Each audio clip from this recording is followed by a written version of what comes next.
The morning mist clung to the Douglas firs like ghostly fingers, muffling Finn Hartwell's footsteps as he navigated the familiar deer trail. His canvas satchel bounced against his hip, already heavy with chanterelles and wild onions from his pre-dawn harvest. October in the Cascade Mountains meant nature's pantry was closing for winter, and Finn had learned long ago to take what the forest offered before the snows came. At 34, Finn had been living off-grid for nearly a decade.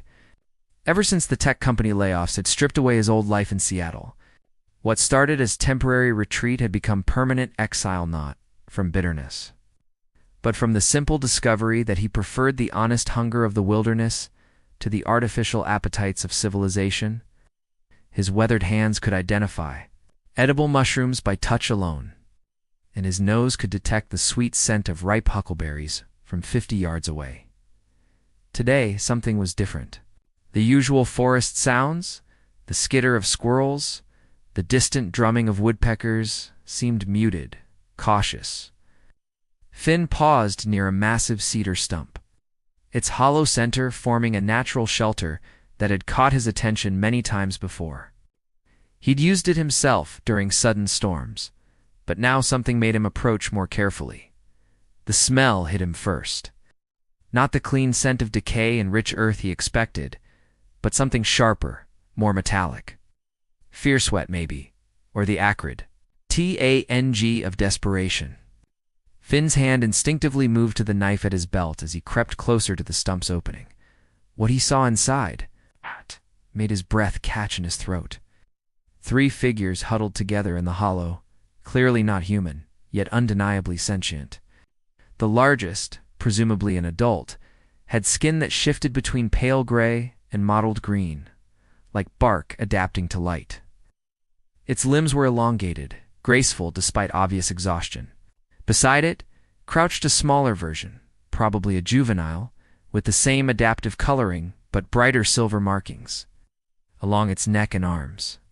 But it was the third figure that made Finn's chest tighten with recognition of universal suffering. A tiny being, no larger than a human toddler, lay motionless against the adult's chest. Its skin had faded to an alarming, translucent white. Its breathing came in shallow, regular gasps. The adult noticed Finn's presence and pulled back deeper into the stump, a low harmonic sound vibrating from its throat, not aggressive, but warning. Its large, dark eyes held an intelligence that pierced straight through him, along with something he recognized from his own darkest moments in these woods. The quiet desperation of someone who had run out of options. Finn slowly raised both hands, palms open, the universal gesture of non-threat. He'd learned enough about wild animals to know that cornered creatures were the most dangerous, and these beings were clearly cornered. The adult's protective stance over the smallest one told him everything about their priorities.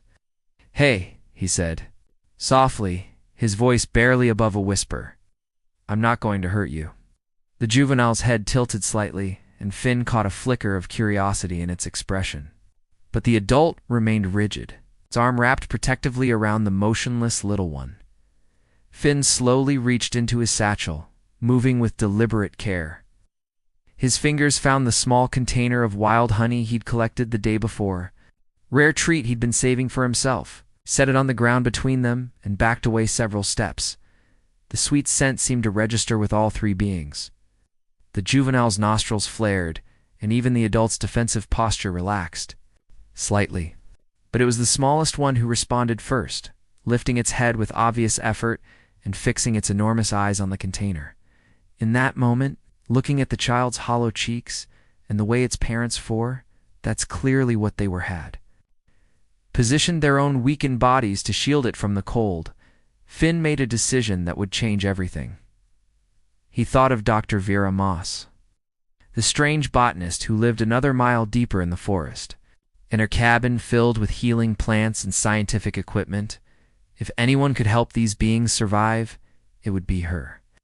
"Wait here," he whispered, already planning his route through the trees.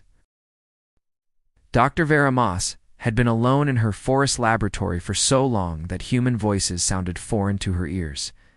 When Finn Hartwell burst through her cabin door without his usual polite knock, her first instinct was to reach for the bear spray. On her desk, but the wild look in his eyes and the breathless urgency of his words stopped her cold. "Vera, I need your help. There are beings in the forest. Not human. They're dying." At 52, Vera had devoted her life to understanding the secret communications between plants, the chemical signals that trees use to warn each other of danger and share resources. She'd published groundbreaking papers on mycorrhizal networks. Before retreating to this remote cabin, claiming she needed solitude for her research, the truth was simpler. She'd grown to trust the forest more than she trusted people, beings. She repeated, her voice rusty from disuse. Her pale green eyes, magnified behind thick glasses, searched Finn's face for signs of a breakdown. She'd seen it before. Isolation could play tricks on the mind. "I know how it sounds," Finn said, pacing her small living space like a caged animal. "But Vera, there's a child, maybe dying. I've seen wounded deer, sick birds, but this is different. They're intelligent. They're a family." Something in his voice cut through her skepticism. Finn had been her only regular human contact for years, bringing her supplies in exchange for her medicinal teas and salves. He was practical, grounded, not given to fantasies. If he said he'd found something extraordinary, she owed him the benefit of doubt. "Show me," she said, already reaching for her medical kit, a combination of traditional first aid, supplies, and her own concoctions derived from local plants. The walk to the cedar stump felt endless. Vera's legs, weakened by years of sedentary research, struggled to keep pace with Finn's urgent strides. Her mind raced through possibilities, cataloging every plant in her mental database that might help with malnutrition, exposure, or unknown alien physiology. When she saw them, her scientific skepticism evaporated instantly. The three beings huddled in the hollow were unlike anything in Earth's fossil record, yet they displayed universal signs of distress she recognized from every species she'd studied. It's the adult's protective posture, the juvenile's alertness despite obvious weakness, the tiny one's labored breathing. These were the behaviors of a family unit under extreme stress. "My God," she whispered, then immediately worried she'd spoken too loudly. The adult being seemed to recognize something in her voice, perhaps the same gentle tone she used with injured animals. Its large eyes fixed on her medical kit. She saw a flicker of hope. Vera approached slowly, her movements deliberate and non-threatening. She'd learned from years of coaxing wild creatures to trust her. The key was patience and consistent. Calm energy. She sat cross-legged at the entrance to the hollow, far enough away to avoid triggering defensive responses from her kit. She withdrew a small vial of electrolyte solution she'd developed from willow bark and mineral-rich spring water. It was designed for dehydrated wildlife, but the principles should translate. She placed it on the ground and demonstrated drinking, then pointed to the smallest being. The adult watched intently, then made a series of soft harmonic sounds to its family. The juvenile responded with similar tones, clearly a language, though unlike anything Vera had encountered. But when the adult carefully lifted the tiny one and brought it closer to the vial, universal parenting transcended all language barriers. Vera's breath caught as she watched the child's parents work together to help it drink. The liquid seemed to help almost immediately. Color returned to its translucent skin, and its breathing deepened. The relief in the adult's posture was palpable. The next hour, Vera carefully offered small amounts of different remedies. Her nettle tea for iron deficiency seemed to help the juvenile. A paste made from plantain leaves appeared to soothe what looked like infected scratches on the adult's arms. She worked mostly in silence, letting her actions communicate her intentions. As the afternoon wore on, she found herself thinking not like a botanist, but like a mother, though she'd never had children of her own. These beings had traveled unimaginable distances, survived countless hardships, only to face starvation in Earth's wilderness. They needed more than medicine. They needed sanctuary. "Finn," she said quietly, not taking her eyes off the family, "help me get them to the cabin. They can't survive another night in the cold." The adults seemed to understand her tone, if not her words. When Vera stood and gestured toward the path, it gathered its family with careful dignity, As they slowly made their way through the forest, Vera realized her life of solitary research was about to become something far more complex. Behind them, the cedar stump stood empty, but the forest itself seemed to whisper with new possibilities. Jonas Pike had been tracking the unusual disturbances for 3 days before he found the first real evidence. 23 years with the Department of Fish and Wildlife had taught him to read the forest like a book, and something was writing. New chapters in his territory. The signs were subtle but unmistakable to his trained eye. Vegetation bent in patterns that suggested bipedal movement, but with a gait unlike any human or known animal. Broken branches at heights that didn't match local wildlife. Most telling were the scratch marks on tree bark, deliberate, purposeful, as if something intelligent was marking territory or leaving messages. Jonas crouched beside a disturbed patch of earth near Willow Creek, his weathered fingers tracing impressions in the mud. 3 distinct foot shapes, unlike anything in his field guides. The largest showed elongated digits in what appeared to be natural padding, adapted for both climbing and ground travel. The smallest was barely larger than a child's handprint, but the stride pattern suggested independent locomotion rather than being carried. At 49, Jonas had seen his share of hoaxes and misidentifications. Bigfoot hunters, amateur cryptozoologists, even the occasional person having a genuine psychological break. But these tracks were accompanied by other evidence. Unusual scat-containing plant, matter from species that didn't grow in this region. And most disturbing, what appeared to be systematic foraging that demonstrated deep botanical knowledge. His radio crackled to life. "Pike, this is dispatch. You've got reports of unusual wildlife activity in your sector. Homeowner on Ridge Road claims something's been raiding her garden. Wants an investigation." Jonas studied the tracks again, his jaw tightening. "Copy that. I'll check it out." But as he hiked toward Ridge Road, his mind was already working through the implications. Whatever had made these tracks was intelligent, desperate, trying to survive in an environment it didn't fully understand. The systematic foraging suggested learning and adaptation. The family group structure implied social organization and emotional bonds.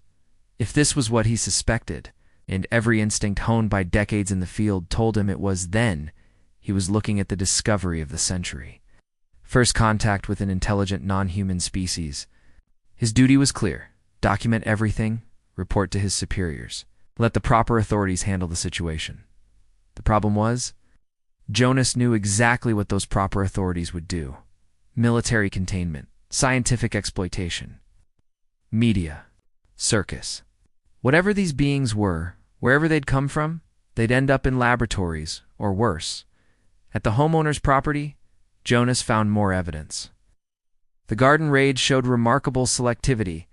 Only the most nutrient-dense vegetables had been taken, and the harvesting technique suggested knowledge of plant biology.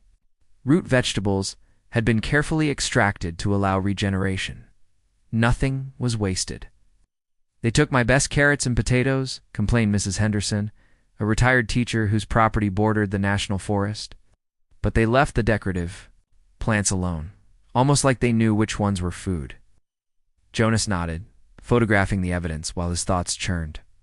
The being's behavior showed respect for property and sustainability, hardly the actions of mindless raiders. They were taking only what they needed to survive, and doing so with minimal ecological impact. That evening, Jonas sat in his truck at the edge of the forest, staring at his radio and the photographs on his digital camera.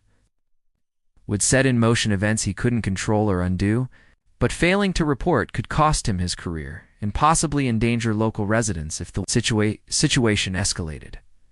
His phone buzzed with a text from his daughter in college. "Dad, saw your interview about protecting endangered species. So proud of you for standing up for animals that can't speak for themselves."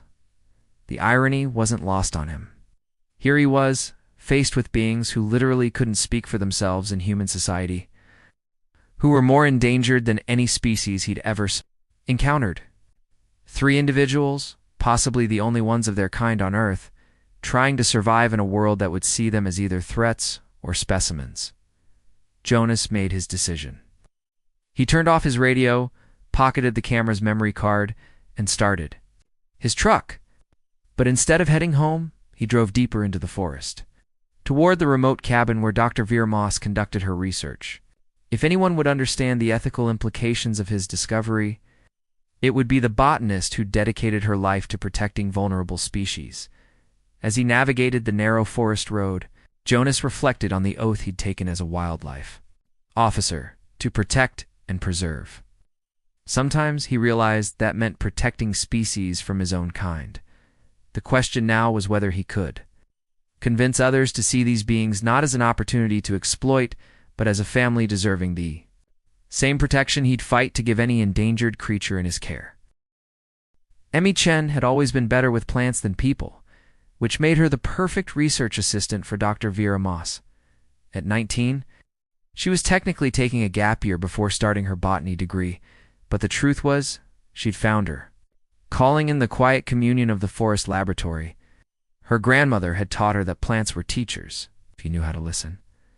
When she arrived at the cabin for her weekly data collection session and found 3 impossible beings huddled around Dr. Moss's wood stove, Emmy's first reaction wasn't fear or shock, it was wonder. The youngest being barely the size of a human toddler, was tracing patterns on the condensation of a water glass. And Emmy recognized the mathematical precision of fractals in the movements. "Dr. Moss," she whispered, setting down her laptop. "Bag with exaggerated care. Please tell me you're documenting this." Vera looked up from where she was preparing another batch of her electrolyte solution, relief evident in her tired eyes. "Emmy, thank goodness. I need another pair of hands. But more than that, I need someone who won't panic." The adult being watched Emmy's entrance with the same protective alertness it showed everyone, but the juvenile displayed obvious curiosity. When Emmy pulled out her tablet to begin her usual botanical surveys, the young alien crept closer, its large eyes fixed on the screen with unmistakable interest. Emmy had grown up trilingual, switching effortlessly between English, Mandarin, and the plant identification apps she'd coded herself. Communication had always been about finding common ground, shared references, universal patterns. Looking at the juvenile being, she saw the same hunger for understanding she felt when encountering a new species. Slowly, deliberately, Emmy opened her botanical database and began scrolling through images of local flora. The juvenile's reaction was immediate and electrocute, made a series of musical sounds, and gestured toward specific plants with obvious recognition. The adult being looked over sharply, then seemed to understand what Emmy was attempting. "Food," Emmy said softly, pointing to an image of wild onions, then miming eating. The juvenile Notador performed what was clearly the equivalent gesture and touched the screen where hazelnuts were displayed.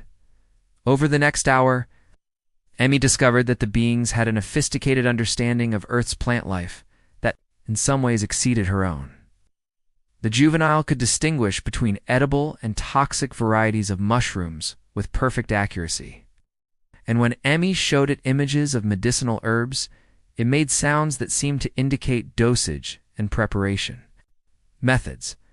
But it was the smallest being, the child, who provided the breakthrough Emmy had been hoping for. While the adults remained cautious, the little one was drawn to Emmy's tablet like any curious child might be.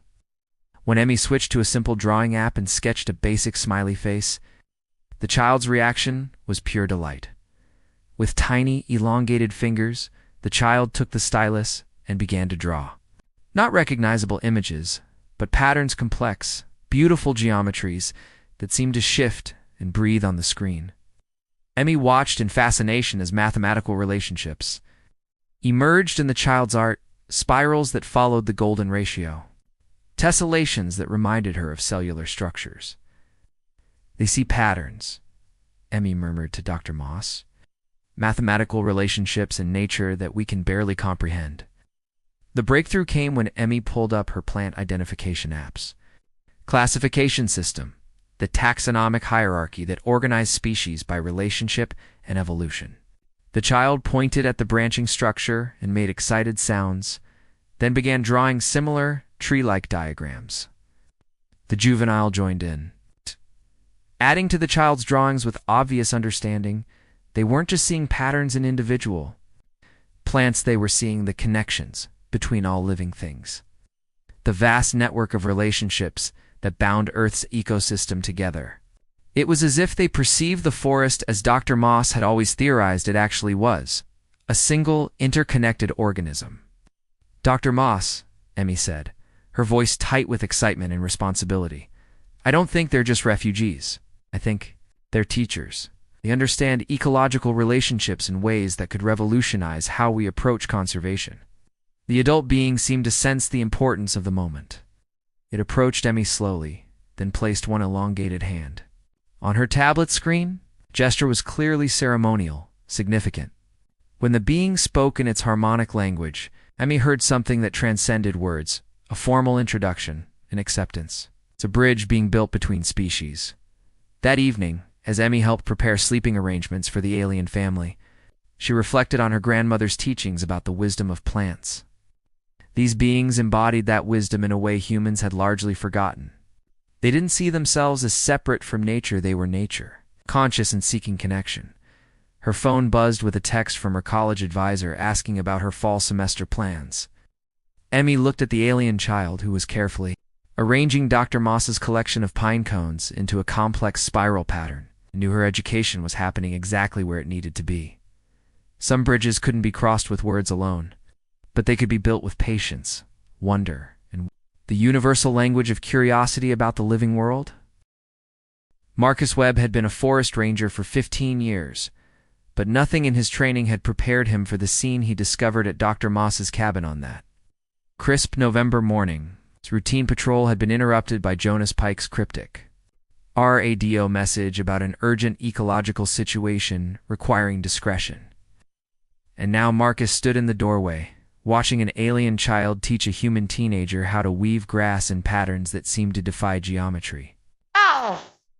The adult beings noticed his presence immediately, moving to shield their young with reflexes born of too much running. But it was Dr. Moss who stepped forward, her usually shy demeanor replaced by fierce protectiveness. "Marcus, before you say anything, before you make any calls, you need to understand what's at stake here." At 38, Marcus had built his career on following protocols, maintaining order, protecting both the forest and the people who used it. He was respected by his superiors for his level-headed approach to crisis management. But as he looked at the small family huddled in the cabin, crisis management suddenly seemed inadequate for the scope of what he was facing. "How long?"